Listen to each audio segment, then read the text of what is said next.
तो last part में फ्रीज़ा Zeno के पास जा रहा होता है ये बताने के लिए कि वो ड्रिप जैकेट गायब हो गई है अब उसके आगे। लेकिन उससे पहले तुम वीडियो को लाइक करो, और अगर तुम्हें ऐसी ही स्टोरी सुनना पसंद है तो चैनल को भी सब्सक्राइब कर देना, ताकि आगे आने वाली वीडियोस तुम्हें सबसे पहले मिल सके। और हाँ, क्या तुम्हें पता है कि मेरा एक सेकंड चैनल भी है जहाँ पे एक दूसरी सीरीज़ रन हो रही है, तो जाओ और जा करके उसे भी फटाक से सब्सक्राइब कर लो, जिसका लिंक मैंने डिस्क्रिप्शन में दिया हुआ है। खैर, फ्रीज़ा सुप्रीम गाय की मदद से पहुंचता है ज़ेनो की प्लेस पे, जहाँ पे बाहर उसे ग्रैंड प्रीस्ट मिलता है। फ्रीज़ा ग्रैंड प्रीस्ट से कहता है कि लॉर्ड ग्रैंड प्रीस्ट, मुझे लॉर्ड ज़ेनो से एक बार फिर से मिलना है, मेरे पास बहुत ही इम्पॉर्टेंट बात है ड्रिप जैकेट से रिलेटेड। ग्रैंड प्रीस्ट पहले तो हैरान हो जाता है और वो सोचता है कि आखिर इससे ये सारी बातें पता कहाँ से चल रही हैं, आखिर कौन सा बीइंग इसको ये सारी बातें बता रहा है। ग्रैंड प्रीस्ट कहता है ठीक है सुप्रीम का है, तुम यहाँ से जा सकते हो, मैं फ्रीज़ा को लेकर के लॉर्ड ज़ेनो के पास पहुँच जाऊँगा। जिसके बाद ग्रैंड प्रीस्ट फ्रीज़ा को लेकर के पहुँचता है ज़ेनो के पास। ज़ेनो कहता है आखिर तुम्हारा दोबारा यहाँ पे कैसे आना हुआ। तो फ्रीज़ा कहता है कि लॉर्ड ज़ेनो, मेरे को आपको ड्रिप जैकेट से रिलेटेड एक बात बतानी है। ज़ेनो भी हैरान हो जाता है और वो पूछता है कैसी बात। तो फ्रीज़ा कहता है कि ड्रिप जैकेट इस मल्टीवर्स में नहीं है।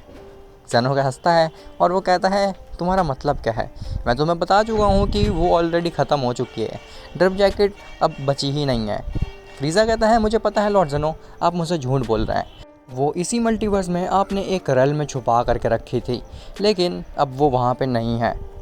ज़ेनो हैरान होता है कि आखिर इसे ये सारी बातें पता कैसे चल रही हैं। खैर, ज़ेनो पहुँचता है उस रेल में ये देखने के लिए कि क्या फ्रीज़ा की बात सच है भी या फिर नहीं, और वो पाता है कि सच में वहाँ पे ड्रिप जैकेट नहीं है। ज़ेनो पहले तो हैरान होता है कि आखिर ये कैसे हो सकता है, कोई बीइंग यहाँ तक पहुँच ही नहीं सकता तो वो ड्रिप जैकेट कैसे ही गायब कर देगा। फिर उसको शक होता है फ्रीज़ा के ऊपर, लेकिन उसे रियलाइज़ होता है कि फ्रीज़ा तो एक मॉर्टल है, वो ऐसा कर ही नहीं सकता है। लेकिन फिर भी फ्रीज़ा को आखिर ये सारी बातें पता कैसे चल रही हैं। ज़ेनो वापस से अपनी प्लेस पे आता है और वो फ्रीज़ा से पूछता है कि आखिर तुम ये सब पता कैसे चल रहा है, आखिर कौन है जो तुम्हें ये सारी बातें बता रहा है। फ्रीज़ा कहता है उसके बारे में मैं आपको नहीं बता सकता, और हाँ मुझे आपको एक और बात बतानी है, वो ये कि मेरे को आपका अटेंडेंट बनने में कोई भी इंटरेस्ट नहीं है। ज़ेनो कहता है आखिर इसका हर मिनट में माइंड कैसे चेंज हो रहा है। ग्रैंड प्रीस्ट कहता है अगर ऐसी ही बात है तो फिर बढ़िया ही है तुम्हारे लिए, क्योंकि मुझे तो नहीं लग रहा था कि तुम लॉर्ड ज़ेनो को अच्छे से सर्व कर पाओगे। ज़ेनो कहता है कि ग्रैंड प्रीस्ट तुम इसको वापस इसके यूनिवर्स में छोड़ के आओ, मुझे तुमसे ज़रूरी कुछ बात करनी है। ग्रैंड प्रीस्ट ठीक ऐसा ही करता है, वो फ्रीज़ा को यूनिवर्स 7 में छोड़ देता है। जिसके बाद वो पहुंचता है ज़ेनो के पास। ज़ेनो कहता है कि ग्रैंड प्रीस्ट क्या तुम्हें शक नहीं हो रहा कि कुछ तो गड़बड़ है इस फ्रीज़ा के साथ, आखिर इसे ये सारी बातें पता कैसे चल रही हैं। ग्रैंड प्रीस्ट कहता है हाँ लॉर्ड ज़ेनो, ये बात थोड़ी अजीब तो है, इस पे विश्वास कर पाना मेरे लिए भी काफ़ी ज़्यादा मुश्किल है। ज़ेनो कहता है जाओ ग्रैंड प्रीस्ट और फ्रीज़ा के ऊपर नज़र रखो, मैं जानना चाहता हूँ कि आखिर ये बातें उसे बता कौन रहा है। ग्रैंड प्रीस्ट कहता है जैसा आप कहें लॉर्ड ज़ेनो, जिसके बाद वो फ्रीज़ा पे नज़र रखने के लिए पहुंच जाता है यूनिवर्स 7 में। खैर, वहीं यूनिवर्स 11 में जिरन काफ़ी ज़्यादा उदास लग रहा होता है। मार्गरीटा जिरन से पूछती है कि लॉर्ड जिरन आखिर आपको क्या हो गया, आप इतना उदास क्यों नज़र आ रहे हैं। तो जिरन कहता है कि मार्गरीटा, बेलमोंट कुछ बहुत ही अजीब सोच रहा है हमारे मल्टीवर्स के लिए, और मुझे उससे काफ़ी ज़्यादा घबराहट हो रही है कि कहीं वो कुछ गलत ना कर दे हमारे यूनिवर्सेस के साथ में। मार्गरीटा कहती है लेकिन आप तो इस समय डिस्ट्रॉयर है ना, तो आप उसको इरेज भी कर सकते हैं, आप घबरा क्यों रहे हैं बेलमोंट से। तो जिरन कहता है कि उस बेलमोंट को लॉर्ड ज़ेनो ने छोड़ दिया, और अगर मैं उस बेलमोंट को मार दूंगा तो वो एक तरीके से लॉर्ड ज़ेनो की इंसल्ट होएगी, जो कि मैं बिल्कुल भी नहीं करना चाहता। मार्गरीटा कहती है अगर ऐसी बात है तो फिर क्यों ना हम उस बेलमोंट के ऊपर नज़र रखें, ताकि हमें पता चल सके कि आखिर वो करना क्या चाहता है। जिरन कहता है हाँ तुम्हारी बात बिल्कुल ठीक है, जाओ और जा कर के उस बेलमोंट के ऊपर कड़ी नज़र रखो, और ध्यान रखना कि उसे ये बात बिल्कुल भी ना पता चले। वहीं यूनिवर्स 7 में गोकू, वजीटा और ब्रोली ट्रेनिंग कर रहे होते हैं वीरस के प्लेनेट पे, वो भी नॉन स्टॉप, और अब तक तो वो काफ़ी ज़्यादा ताकतवर भी हो चुके थे। तभी अचानक से गोकू कहता है कि क्यों ना हम ब्रोली के साथ मिल करके ट्रिपल फ्यूजन परफॉर्म करें। वजीटा कहता है तुम बेवकूफ़ हो क्या, अगर हम ऐसा करेंगे तो ये पूरी जगह तबाह हो जाएगी।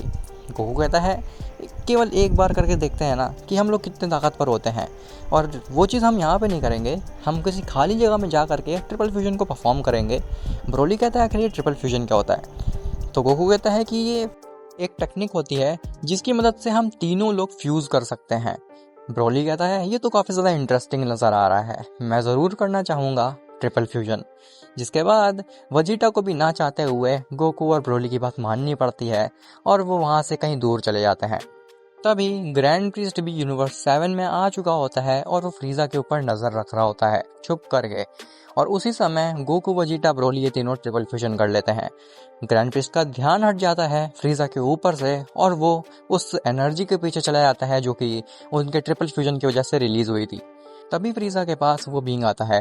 फ्रीजा कहता है आखिर तुम्हारा दोबारा से यहाँ पे कैसे आना हुआ, तुम मेरे को नौकर की तरह क्यों इस्तेमाल कर रहे हो, आखिर तुम असल में क्या चाहते हो मेरे से। तो बींग कहता है कि तुम्हें बस मेरा एक और काम करना है और वो काम जब तुम कर लोगे तब तुम्हें मैं अपने साथ ले चलूंगा और तुम्हें इतना ताकतवर बना दूंगा कि तुम अपने हाथों से इस मल्टीवर्स का गला घोटोगे। फ्रीजा कहता है आखिर ऐसा कौन सा काम है और तुम मेरे को अपने साथ कहाँ ले जाओगे। तो वो बींग बताता है कि वो सब तुम्हें धीरे धीरे पता चल जाएगा। खैर मेरा ये काम है कि तुम्हें यूनिवर्स 11 में जाना है और यूनिवर्स 11 में जा करके जो उसका पुराना डिस्ट्रॉयर था उसे तुम्हें एक स्वॉर्ड देनी है। और हाँ, ध्यान रखना कि ये स्वॉर्ड के बारे में किसी को भी पता ना चले और तुम इसका इस्तेमाल तो बिल्कुल भी मत कर लेना, गलती से भी नहीं। फ्रीजा कहता है आखिर ऐसा क्या है इस स्वॉर्ड में। तभी भी वो बीइंग फ्रीजा को एक स्वॉर्ड दिखाता है। तो बीइंग कहता है कि इस स्वॉर्ड की खासियत ये है कि ये स्पेस टाइम को भी काट सकती है। इसके सामने जो चीज आएगी वो हर उस चीज को काट सकती है, इवन ओमनी किंग और सेलेस्टियल्स को भी। अगर तुम इस स्वॉर्ड से मार दोगे तो वो भी रीजनरेट नहीं कर पाएंगे और फिर इस ब्रह्मांड की कोई भी शक्ति उनको दोबारा से क्रिएट नहीं कर सकती है। फ्रीजा हैरान होता है और वो कहता है आखिर तुम ये स्वॉर्ड उस पुराने से डिस्ट्रॉयर को क्यों देना चाहते हो, आखिर तुम करना क्या चाहते हो। तो बीइंग कहता है तुम बस जैसा मैंने कहा वैसा करो। और हाँ, एक चीज का ध्यान रखना कि ग्रैंड प्रीस्ट तुम्हारे ऊपर नजर रखे हुए है तो उससे जरा बच के। ऐसा बोल करके वो बीइंग वहां से चला जाता है। फ्रीजा काफी ज्यादा हैरान होता है वो स्वॉर्ड को अपने हाथों में पकड़ कर। वो कहता है आखिर मेरे को लगता है कि ये जो बता के गया है झूठ है। और तभी वो उस स्वॉर्ड को स्विंग करता है। जैसे ही फ्रीजा उस स्वॉर्ड को स्विंग करता है तो देखता है कि स्पेस टाइम में सच में क्रैक आ गया है और डायमेंशन भी ब्रेक हो गए हैं। फ्रीजा समझ गया था कि ये उसका इस्तेमाल करने की चीज बिल्कुल भी नहीं है। खैर ग्रैंड प्रीस्ट उस ट्रिपल फ्यूजन के पास पहुंचता है और वो कहता है कि आखिर ये तुम कौन हो, आखिर ये क्या जो एनर्जी का की ब्लास्ट हुआ था ये तुम्हारी एनर्जी की वजह से हुआ था। तो विंग फ्यूजन कहता है कि हम गोकू, वजीटा और ब्रोली ने मिल करके ट्रिपल फ्यूजन परफॉर्म किया था, हम बस देखना चाहते थे कि हम तीनों कितना ताकतवर बन सकते हैं। ग्रैंड प्रीस्ट कहता है अगली बार तुम ऐसा करना तो देख करके, क्योंकि काफी सारे गैलेक्सीज और प्लैनेट्स हैं तुम्हारे अगल बगल, वो इरेज ना हो जाएं। तभी ग्रैंड प्रीस्ट को ध्यान आता है कि उसे फ्रीजा के ऊपर ध्यान रखना था, लेकिन वो यहाँ पे आ गया। ग्रैंड प्रीस्ट अचानक से गायब हो जाता है। ये चीज वो फ्यूजन देख करके बहुत ज्यादा कंफ्यूज होता है। वो कहता है खैर हम जरा अपनी ताकत का प्रदर्शन तो करें। अब इसके आगे क्या फ्रीजा उस स्वॉर्ड को बेलमोंट को सौंप पाएगा और आखिर बेलमोंट उस स्वॉर्ड का करेगा क्या, वो सब तुम्हें पता चलेगा नेक्स्ट पार्ट में।